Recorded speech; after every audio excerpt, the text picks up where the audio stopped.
Bienvenue, aujourd'hui on se penche sur les chiffres de CFG Bank pour le premier trimestre 2025. Oui, basé sur leur communication financière officielle. Exactement. L'idée c'est de décrypter un peu cette croissance plus forte qu'attendue qu'ils annoncent, voir ce qu'il y a derrière. Et si cette performance est, disons, solide. Alors d'entrée de jeu, les chiffres sont assez marquants, hein. Le produit net bancaire, le PNB, consolidé, Le revenu net, en gros? c'est ça. Il atteint 303 millions de dirhams. Ça fait plus 45% par rapport à l'an dernier. 45%, c'est énorme. Et ce qui est encore plus frappant, c'est le résultat brut d'exploitation, le RBE. La rentabilité avant certains éléments. Voilà. Il bondit de 62%. Il arrive à 170 millions de dirhams. Ah oui, donc là, on voit que la rentabilité progresse nettement plus vite que les revenus. C'est exactement ça. Qu'est-ce que ça nous dit, ça, Estrex? C'est intéressant parce que ça arrive malgré une hausse des charges de 29%. Ah oui, quand même.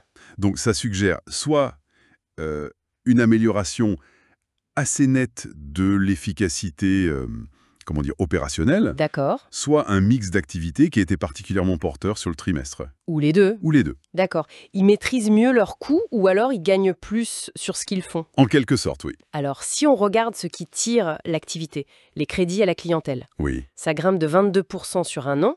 On est à 16 milliards de dirhams. c'est une belle progression. Oui, et c'est tiré principalement par les prêts aux entreprises, apparemment. D'accord, le segment corporate. C'est ça. Et côté ressources, les dépôts des clients, c'est encore plus dynamique. Ah oui. Plus 33% sur 12 mois. Ça fait un total de 18,2 milliards. 33% sur les dépôts, c'est très fort. Oui. Et il y a un point que vous vouliez souligner sur ces dépôts, je crois. Effectivement, il y a un détail qui n'est pas anodin. Hmm. Les dépôts non rémunérés. Les comptes courants, ce genre de choses. Exactement. Ceux-là ont bondi de 57%. C'est spectaculaire. 57. Et ils représentent maintenant la moitié du total des dépôts. La moitié? Et ça, c'est un avantage considérable, vous disiez. C'est-à-dire? Bah oui, considérable, parce que ces dépôts, ils ne coûtent rien à la banque, ou presque rien. D'accord, pas d'intérêt à verser. Voilà. Donc, dans un contexte où la banque prête beaucoup plus, comme on l'a vu, Oui. avoir une grosse partie de ses ressources qui ne coûtent rien, ça soutient mécaniquement la marge d'intérêt. Ça améliore la rentabilité globale. Tout à fait. C'est un levier très puissant, surtout avec des volumes de crédit en hausse. Je vois. Alors si on revient au PNB, les 303 millions, on peut le décomposer un peu? Oui, il y a la partie récurrente et la partie marché. C'est ça. La partie récurrente, donc marge d'intérêt plus commission, ça fait 224 millions. En hausse de 24%. C'est solide. Oui, plus 29% pour la marge d'intérêt qui profite des crédits et de ces fameux dépôts gratuits. Exact. Et plus 19% pour les commissions sur les services, la gestion d'actifs, etc. Mais il y a l'autre partie. Oui, et c'est là que ça devient assez spectaculaire ce trimestre. La partie liée aux activités de marché. Intermédiation boursière, trading. Voilà, trading actions, obligations, le conseil aux entreprises. Cette partie-là a généré 78 millions de dirhams. D'accord. Et l'augmentation, c'est Tenez-vous bien, plus 191% par rapport au T1 2024. plus 191%. C'est énorme.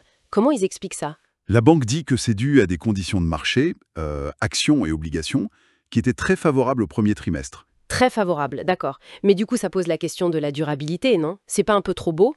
C'est exactement la question clé. La communication le mentionne d'ailleurs, hein, c'est lié à une conjoncture favorable.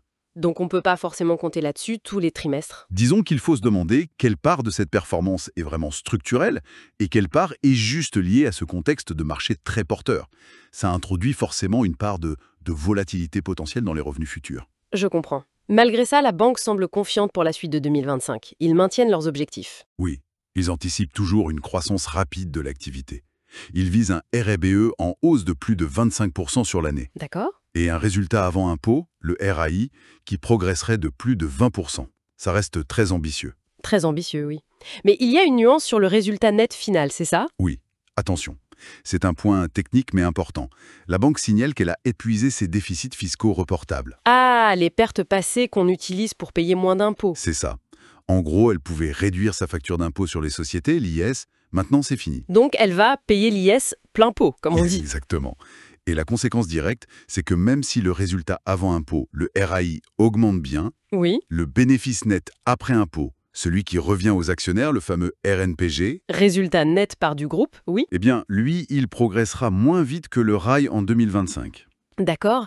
La croissance du bénéfice final sera freinée par cette normalisation fiscale. Précisément. C'est un signe que la banque est devenue profitable de manière récurrente, ce qui est positif, Oui, c'est une bonne nouvelle en soi. Mais ça change la dynamique de croissance du résultat net cette année. Ils annoncent aussi qu'ils communiqueront plus tard sur leurs objectifs à moyen terme. Bon, alors, pour résumer, si on veut, CFG Bank démarre 2025 très fort. Oui, clairement. Grosse croissance des revenus, PNB, une rentabilité RBE encore plus dynamique, les crédits qui montent, tirés par les entreprises, Et une collecte de dépôts impressionnante. surtout les dépôts non rémunérés qui boostent la marge, on a compris. C'est ça. Et cette performance, elle vient à la fois des métiers classiques, mais aussi d'un coup de pouce assez exceptionnel des marchés financiers ce trimestre. Tout à fait. Les objectifs 2025 sont maintenus pour l'activité et la rentabilité avant impôt, mais attention à l'effet fiscal sur le bénéfice net final. Exactement. Et peut-être une dernière réflexion, pour aller un peu plus loin. Oui, Justement, cette forte contribution des activités de marché ce trimestre, qui est liée, on l'a dit, à une conjoncture favorable, oui. ça soulève une question plus stratégique. Si ces conditions de marché se calment, ou même se retournent, Ce qui peut arriver, bien sûr, comment est-ce que CFG Bank compte maintenir une croissance aussi forte? Quels sont les leviers plus structurels, moins dépendants de la météo des marchés, qu'elle peut actionner pour assurer la pérennité de cette belle trajectoire? c'est une excellente question pour la suite. Merci beaucoup pour cet éclairage. Avec plaisir.